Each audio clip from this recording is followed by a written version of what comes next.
morning, everyone. Welcome to Talking Horses. Back in action. Greg Wolf and Andy Sterling as we kick off another week here, and we kick it off with a Pick Six carryover. Yeah, $29,000 Pick Six carryover. Old school. Back, it starts in race 3. It does. 8-race card today. We're sloppy, and it's supposed to be nice weather all week, and they found a way to get about a fifth of an inch of rain somehow in to make the track sloppy again. So, fortunately, it doesn't appear that's going to happen again this weekend. A nice weekend with the Withers Stakes tomorrow as well. And I do think the favorite in the Withers is going to be tough to beat, but it is a big field, and I think this Derby Trail continues to look like, and the champion Fierceness will be returning at Gulfstream, but it isn't a lot of horses out there in Fierceness. It seems like that, but I mean, this is going to be the busiest weekend to this point in the year. I know we're early on, but as we really kind of amp things up, there's going to be some faces that emerge. Right, and I'm not going to say it's necessarily this weekend, but oh, there are. I agree with you. Yeah. Listen, Todd Pletcher had a 2-year-old maiden that ran 100 Beyer in his debut on Saturday. yeah. But you're completely right. I mean, he's in a world of his own right now. But on the other hand, I think you're also right. It is a big weekend of preps, but it's also bigger because Fierceness is running. When you have the 2-year-old champion, not just the 2-year-old champion. We've had plenty of 2-year-old champions where we've said, if that horse wins the Derby, I'll be shocked. You've got a 2-year-old champion that at this point is standing head and shoulders above the competition. That can change. He can not run back to those races. A lot of things can happen. Horses can emerge. But right now, he's a pretty big mountain to climb. And it seems like, you go back and you look at his stablemate and all that hype unlocked. He's outworking him consistently too. He's the man. And Locked is no bum. Yeah. I think he's making his debut next weekend in the Sam Davis, his 3-year-old debut. Is he? Okay. And I believe we'll be showing that actually on America's Day at the Races. So looking forward to that. But yeah, I mean, there you go. And Locked, there are a lot of years where Locked would be, if not the horse, one of the horses that they'd be talking about. Yeah. And it's hard to get overly enthusiastic about somebody until you see what Fierceness can do and until somebody else takes a big step forward. Because, listen, it's a mile and a quarter. A lot can happen. But right now, he is, to me, he stands above, based on what he's done in the competition, by more than I've seen in quite a while. Is that pretty fair? I mean, when you talk about the Breeders' Cup Juvenile being the most impressive performance of championship weekend, and I think it was for just about everybody universally. I think it was. He's just a massive standout. In the Withers, we got a horse who's one letter away from being a superstar as the favorite. Lightline. I know. So By the close. way, seriously, I mean, too soon. Anyway, we've got 8 to talk about, and Greg and I will get going on the card. You need to head over to Naira Bets. If you're not a member of Naira Bets, use the promo code MATCH200. We'll match to $200 of your initial deposit. Track stats over at Naira Bets. Check those out. Get all the information on things going on at Aqueduct. Different stats. Head over there and check it out. $5,000 hit and split in the late pick 5. Got to opt in over at Naira Bets for that. Always worth getting involved in that. We've got a we got a pick 6 carryover, $29,050. That'll kick off in race number 3 today. Greg and I will work through that sequence as well. We also have a cross country pick 5, 2 at Aqueduct, 3 at Oaklawn. I don't think we're showing the last race. That's after our show. I think that's after 6. But the Bayakoa is in there, and that's a pretty big field. Hadn't seen if Oaklawn Scratch were not out last I looked before we came up here. And coverage 3 to 6. America's Day at the Races on FS2. Greg and I will be there. Maggie will be in the paddock. And we got a team down at Oaklawn. LeDuc is there, but Richie's back, and Lafita's there as well. Yeah, we got the majority of our program is going to be from Hot Springs pretty much all weekend. All right, good news for you guys. You won't have to hear a lot from Greg and I. Acacia's at Tampa tomorrow. Yes. Yes, we'll be talking about Tampa a bit. They have some turf stakes on that card tomorrow as well. Race number 1. We'll show Practical Miss, who I bet last time. And I don't know, Greg. I feel as though I'm worn out by some of these horses. I bet Practical Miss. Was it a tough beat in here? Yeah, in the scope of tough beats, it was not one of the world's great beats, but it's not a memorable tough beat. Really had her chance to win. I do think Army of Thoughts, who comes out of this race, Greg, did not handle the track at all last time. And based on the prior effort, isn't impossible in here. On the other hand, Wayne Potts can't be happy that it comes up a sloppy sealed track again for this horse. And I just went in a different direction with Montauk Mystique because I'm tired of this crew, and I'm not sure she hasn't been running against slightly better horses.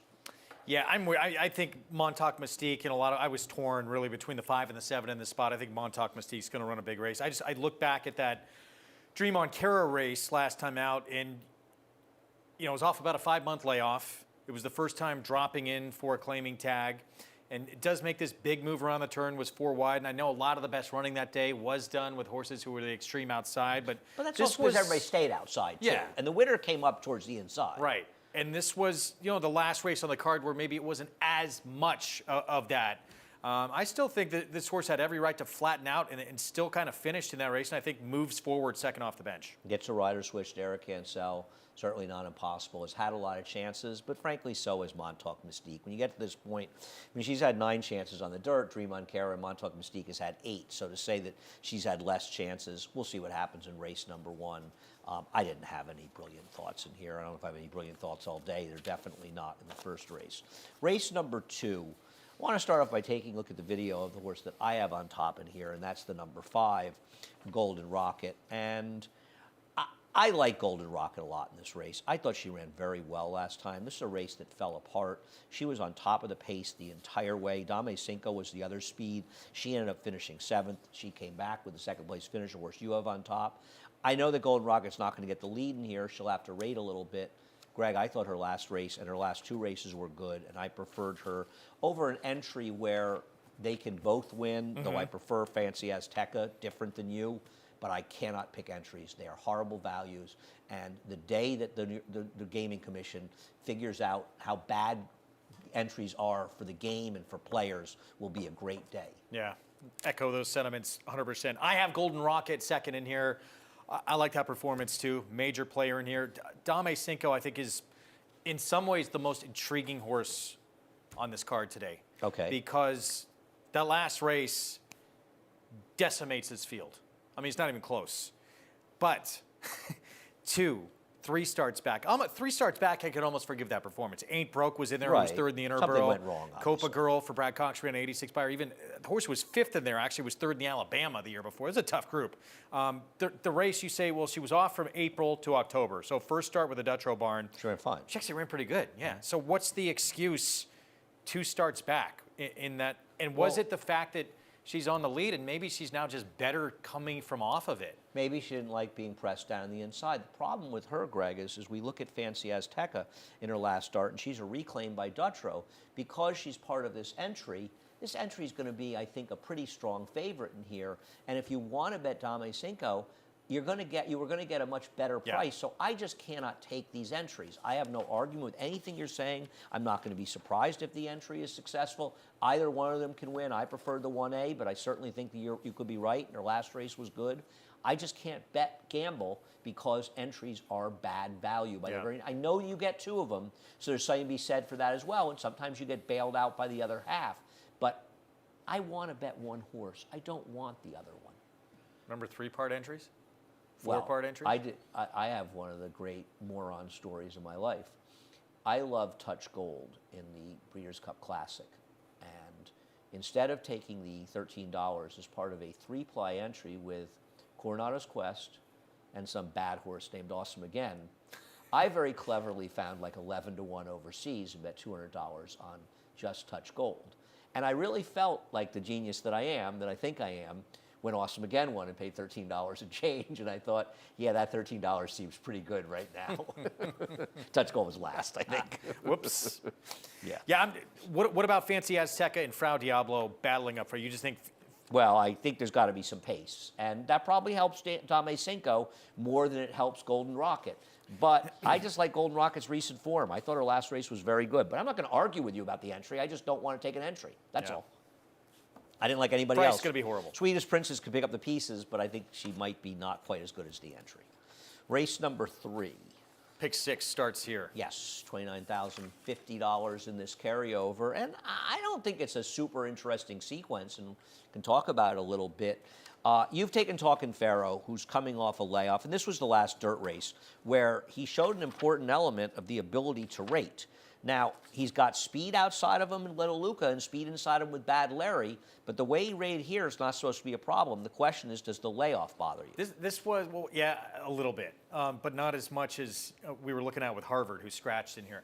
Was this a brilliant ride from Jose Ortiz, or were they just flying frenetically up front and he had no choice? They were flying. Yeah. He had no choice. I mean, 21-3 at 6 furlongs, especially at that level, is moving. The thing I don't like about the layoff, and I could be wrong. For all I know, Linda said, you know what, I'm going to do well with this horse in the winter. I'm going to give him some time. I don't know, man. You know, okay, he didn't run well on the turf. He hadn't run well on the turf his prior start. Linda gave him another chance. He has plenty of turf pedigree. I have no problem with that. But now he's off for 6 months after that race, or 5.5 months off that race, and he had been in such good form. That's not a Linda move. Linda's move with these layoffs is usually, and I'll ask her when I see her, and maybe she'll say, you know what, I thought this was more of a horse I could do well, and I wanted to give him some time. But he hadn't run that many times, so why suddenly is he off for 5.5 months? Well, you look at his running lines. I mean, he obviously has some issues, right? He debuts, he stops from April to August. Then he's off August to April. There's a horse that's kind of hard to keep on the racetrack a little bit. It's pretty cool. I mean, Linda claimed this horse off of Wesley Ward and comes back to beat a Wesley Ward horse, Frisky Jim. She's embarrassed Wesley on some occasions. I mean, Sheriff Bianco, a horse he was running exclusively on the turf. Yeah. And Linda's done very well claiming from Wesley. I'm intrigued. I'm glad you brought up what he did last time, because he has the ability, and maybe he's just not that horse anymore. He's probably the fastest horse in the race. Oh, so he's what is quick. Jose Lezcano going to do in here?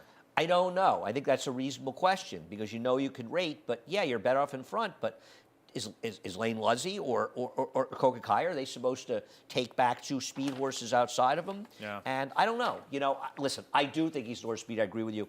I want to give Necromancer another chance. I don't know how good Necromancer is, but I know he's going to get some pace in this race. And I thought his last race, first of all, there's an argument the rail was good. The horse who won the race wired the field on the inside. I will agree this is a tougher spot than he was in last time out. Though Presidency didn't run that badly in his next start.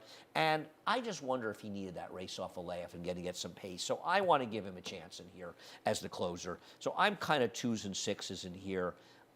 The only other horse I could use would be the entry, Can't Beat the Rock, just out of being scared of Jacobson. Yeah. But And he's got a few efforts to go back to that he can step up. He's faced some tough company as well. I don't like little Luca here, not that he can't win, because I didn't think he ran that well last time. Maybe he needed the race off the layoff, but he's got to deal with some significantly better speed types in here, doesn't he? No, I agree. You know, Bad Larry's going to be quick. As we said, Talking Pharaoh's probably the quickest horse in the race. We don't know what he's going to do, but he's going to be forward. So, yeah, I think that horse is up against it. See what happens here. I'm using 2s and 6. You like Little Luca a little more than I do.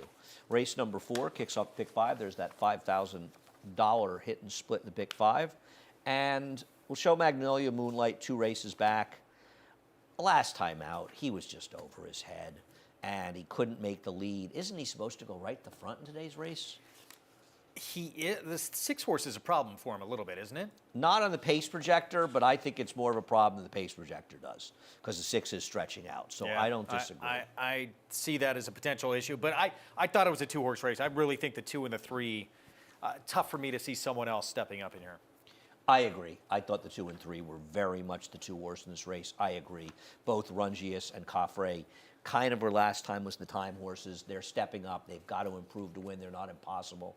But I saw it like you. You just went to Amadeus Music. I preferred the horse with more speed. That was all. Yeah, so that last race with Amadeus Music, so more than a feeling was, I believe, a 22-1 shot who wins Yes. that race. Where did he come up with that race?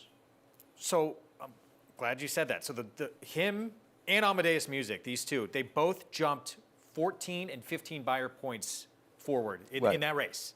At least there's But some everybody- races for Amadeus Music to have run it, Yeah. not for the winner. Everyone else, though, is that you look at, wow, was it Ran this their huge races. race?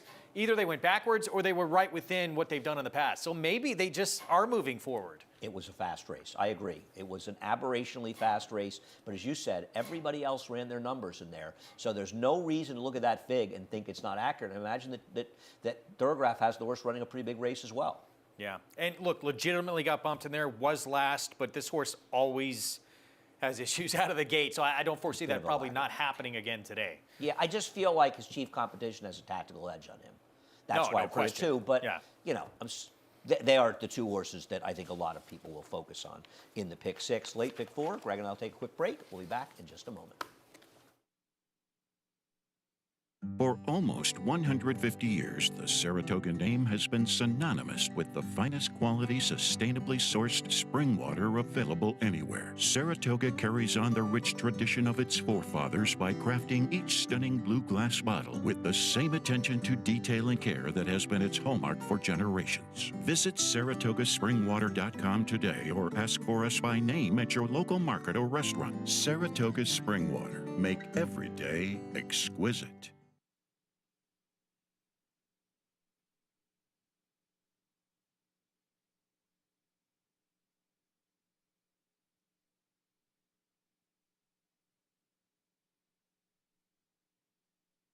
Welcome back to Talking Horses. Greg Wolf and Andy Serling. We have a bring back race in race number 5, and we'll take a look at horses that one I have on top, another one you have on top, with Rudy, and Rally St. Clair. You have Rally St. Clair on top. I have him 4th.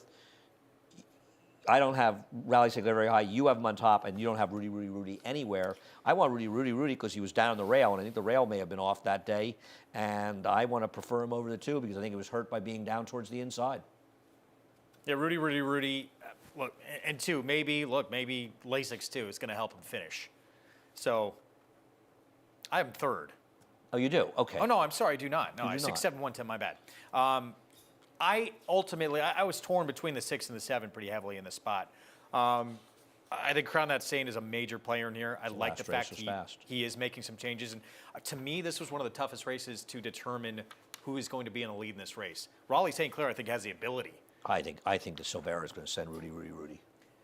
He's got to, I don't know if he's fast enough, but yeah, I think he's going to try. Oh, For me, Raleigh St. Clair, even this horse was quick sprinting in his debut. And I look at his second start, going a mile, and he was down on the rail, and he actually had to shift inside because he got buried by a horse coming into him that really affected him out of the gate. So to me, and that was a horse named Noble One, I think with a cleaner trip today, he's going to be much more effective, and he has some upside making just the second start routing, 3rd start of his career. Can certainly win. I like the fact that the winner of that race improved his Beyer figure 15 points in his next race, which makes me wonder if that race could have been a little bit stronger than it looked. So I'm hoping, but to be honest with you, I don't have a lot. This is a race where I think you have to use quite a few horses. I would use 5, I could use 6, I would use the 7 in here. What do you do with the 10 horse in this race? Yep. Because it is a Linda Rice horse, and she claimed the horse from Brad Cox, took money. Was it Brad Cox money? But I got to tell you something. This horse was hard ridden and did not run a step. So it's a half brother to Fountain Heath runner-up In Due Time, the race that was won by Simplification. That wasn't Dale Romans, was it? No. Could be. I'm not. It's back in 22. I Simplification. cannot remember. Second Dam was a multiple stakes run on the grass, but wasn't it a bad sign that this horse immediately for Cox was put in for maiden 30? 1, 2 didn't run at all. He was. Did you watch the race? Yeah. I mean, he was under a drive immediately Yeah. by Tyler. There's nothing. And at no point did he have any run. To me, yeah, I'm gonna let this horse beat me today. I think you have to use him because it is Linda, and look at this field. I would probably use my top 4 choices in some respect in here. I'm going to bet Rudy if his price is okay, but this is not an easy race to have a strong opinion. Even the one horse, this is probably used to be the fastest horse in the race. Now the horse has a rail again. Is this horse going to go to the front? To me, this really, pace-wise, was one of the most difficult races to try and figure out I've seen in a while. I don't disagree, and you got to think that Rivera's got to at least be aggressive. I don't think he has the speed to be in front, but at one time he did. I'm not a big fan, but I agree. He's dropping down. He's not impossible. He's 3-1. He's a 3-1 morning line favorite in here. You have him 3rd. I have her nowhere. I wouldn't bet him at the short price, but I'm not going to say any horse in here can't win. I wouldn't be shocked by anything. But you did bring up a good point. And protectively, you probably do need to use all the rage. Just in case. You got to use him. I think Brown is a biscuit. The other Linda Rice horse that was used. I think that horse is in Sunday. I believe that horse is running Sunday. Okay. Race number 6. Race number 6 I thought was one of the more interesting races today. And we'll start by showing a replay of your horse, Sister Linda, who I think is very dangerous in here. But this looks like a contentious pace. And it worries me a little bit that her very best races are on the front end. Though she did win back in March last year by sitting 3rd, and she's probably going to be sitting 3rd in this race. Yeah. Was this November 30th, the win? This is her win on November 30th, correct?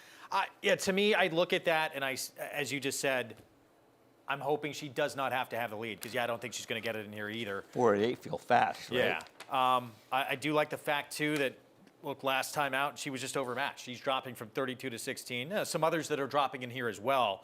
But I think her pace is going to be more effective dropping. Her finish is going to be more effective dropping. And Suspended Campaign, who had finished ahead of her before, I don't think is I don't trust that her. horse anymore. I just don't trust that horse. She just lags so far behind.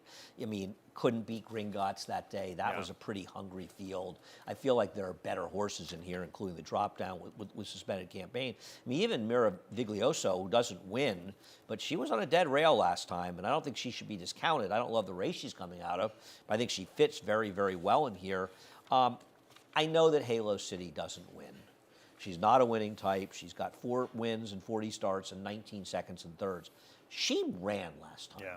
She was really running at the end. And Whistler Style, I think, is better than the horses she's running against here. And there's going to be plenty of pace to set it up for her. So I thought if she's ever going to win a race, today felt like the day she could get it done. Yeah, we have them flip-flop, but 1-2. I very much felt this race, too. The 6 and 7 were standouts in here. Again, but it... They're not the two that I it want. overwhelmingly would shock me if something else happened. But I thought No, they and were it way is a the wet ones track. to beat.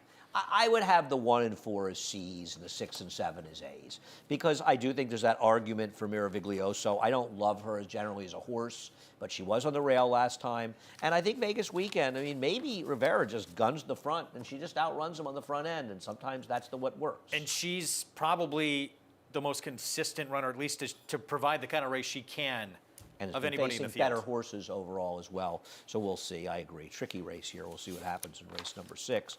The 7th race, I think this is one of the few times that all day we agree. A major player came out of this race when the number 5 Full Moon Madness came out. Has been in great form. Lord Captain. What do you do with Lord Captain? I mean, one of the craziest overbet favorites of the meet last time at 1.25 miles to be 4 for 5. You go 2 back, and the race will show here at 7 furlongs, and he ran a race that makes him tough here. I don't usually worry about too little distance, but 6 furlongs for this horse in a race that doesn't have a ton of speed, and the speeds are players in here, particularly listen to your heart. I worry that 6 is too short for this horse. Yeah, I will say this is a horse who beats him, who I love, actually. Colonel Bowman, very good. And unfortunately, I think after this win, I don't know if we saw him again at Saratoga. I think he might have scratched a couple of times, but this is a horse who was in raging form. And then from 7 furlongs, Linda tried this a few times, right, with sprinters, Yep. stretching him out to these crazy distances, and actually won with a couple of them, not with this one. Yeah, I think there's better ways to go in here. And Listen to Your Heart, to me, I think, has a couple of races just, this looked like a breakout potential star back when he was a 6-year-old early last year. Needed that race coming But back. even and can his build last off race it. last year ran well enough that he could win this race Yeah. off that race. He's going to be stalking Jake Rocks. I thought he'd be in a great spot here. That was a tough race last time. Ray Handel, who trains this horse, says they want to be extremely aggressive early with this horse. I think they should be. Yeah. I think they should be. And if Jake Rocks, who knows who's going to show up, he could be in front of that one. It's going to be tough. You know, Life Changer's another horse that needs pace. I actually think Power Seeker is very dangerous in here. I know he was on the rail 2 back, but his last race, he was down the inside. I think the rail was probably okay last time, but I'm not sure if you're right down the rail, and that's going to come up in the next race. I kind of prefer him of the entry, but they're going to be short price. I'm with you. I like Listen to Your Heart. Yeah. Power Seeker, too, I think a little dangerous. I'm excited to see this horse, though, come back. I will say that Parks Shipper, mid-laner, if this race is at Parks, would be a major player. Can this horse transfer that form? Because the horse has some good figures. That horse's last race was good. I don't disagree. I didn't have him a complete throw out here as well. I thought he was far from impossible. Race number 8, and the favorite scratched is running on Sunday, for what it's worth. I don't know what you did here. There's not a ton of form. Who are you talking about? The number 9, who scratched. it was I 5 to assume- 1. Oh, it was 5 to 1? Yeah, yeah. Oh, okay. Well, he's running Sunday in an Okay. easier spot. Or he's entered Sunday. You want me to start? Go ahead. Talk about profitability. Go for it. I actually think this is one of the more sure winners on the card today. Really? I like this horse quite a bit. George Weaver drops down in for a tag for the first time. Has actually paired up numbers the last 2 starts. That last start, I think, a little bit better than it looks on paper. I know that. Famous Crimson Light race. Oh yeah, that horse. what did he do? Hop out of the gate, and he was about 30 He lengths almost behind. jumped over the rail. Yeah, he was He's about 20 15 lengths yeah, behind funny. everyone.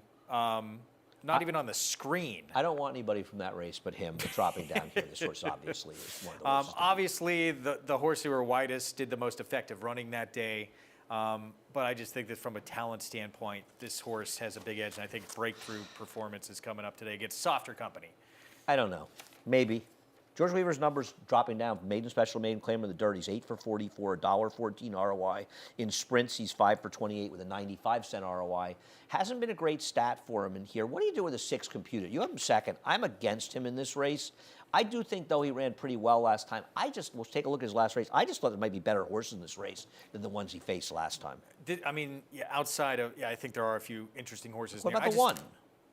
Solo tonight. Yeah, I have him third. This horse, to me, it's his second start. He ran pretty good first time out, and figure-wise, he got a number that if he can step up off that, and this barn does okay, at least, first to second start. I think we're going to see a little natural progression, and the first timers really don't. The firsters are awful. Don't scare me at all. I in think this Mama's spot. Dream is a little dangerous. The horse got bet first time, did no running. Maybe the horse stinks, but I think you have to respect that horse a little bit. Took I'm money, betting yeah. on Uri Man in here. Or would be Uri Man. Irie Man. feeling good. Yeah, Uri Man, sorry.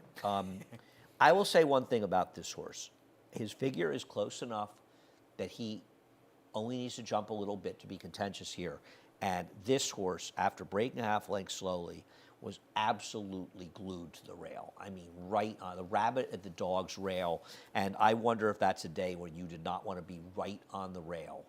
I think he's a very dangerous second-time horse starter for Charlie Baker in here, so I'm going to take him. I understand you with the 7. He may win this race.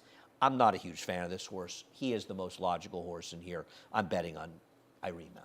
Yeah, he's interesting. I always pay extra attention to this barn too, Charlie Baker. Doc Sullivan won his next by 7 lengths in that race. He improved. Right. I can't read my writing. I think 17 buyer points. Something significant, yes. Got an 82 buyer. He's a horse you liked, right? It was the Mike Maselli horse they knew was going to win. Wanted a mile, Yes. right? Yes. Allied Attack.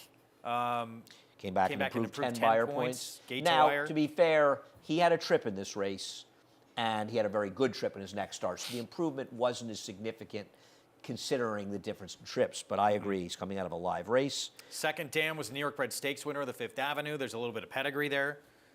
And it's getting easier company, way easier company. I like this horse today. I thought he will benefit greatly from his debut. We'll see what happens. Pick 6 carryover. So who are the leans? You sound like you would lean on profitability. In the last, I would. Listen to your heart, potential lean, using the entry in both. Who's the shortest price in the sequence? Is it Magnolia Midnight? That's a good Can't question. be one in the 5th race. Can't be The 6 can't be that short. I think the entry in the 6 will take all the money.